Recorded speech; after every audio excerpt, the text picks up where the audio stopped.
Hi நண்பர்களே, இன்றைக்கி morning பிரேக்ஃபாஸ்ட்டுக்கு நான் இடியாப்பம் தான் பண்ணேன். இடியாப்பம் கடை மாவு தான் வாங்கினேன் நான். இடியாப்பத்துக்கு வாங்கி அதில் சுடு தண்ணி நிறைய போட்டு நல்லா பெசறிட்டு முறுக்கு குழல் இருக்கும்ல, அதில் தான் நான் பண்ணுவேன். ஒரு உருண்டை அப்படியே அந்த ஒரு குழலில் ஒரே ஈடாக போட்டு எடுத்துகிட்டு அதில் நல்லெண்ணெயும் சர்க்கரையும் தான் போடுவேன். ஏன்னா மார்னிங்கில் நல்லெண்ணெய் வெறும் வயிற்றில் குடிப்பாங்க. நம்ம இப்போ அந்த மாதிரிலாம் குடிக்க முடியாது.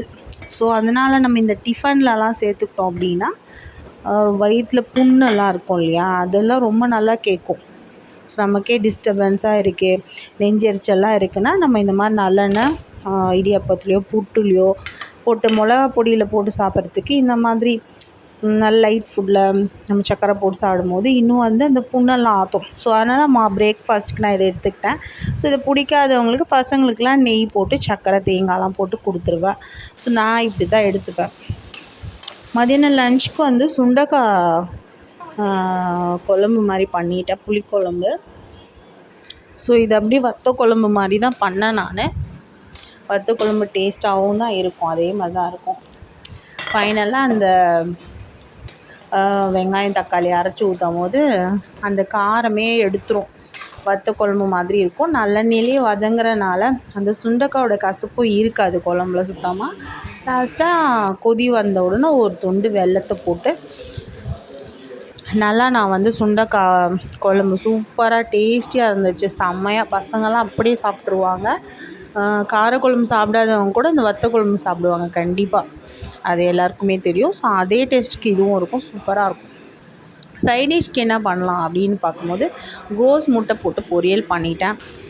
ஸோ காரமாக இருக்கிற ஒரு குழம்புக்கு இந்த மாதிரி சைடிஷ் பண்ணால் தான் நல்லா சாப்பிட முடியும், டேஸ்ட்டாகவும் இருக்கும், காம்பினேஷன் இருக்கும்னு சொல்லிவிட்டு முட்டை போட்டு நான் சைடிஷ் பண்ணிட்டேன். சூப்பராக இருந்துச்சு.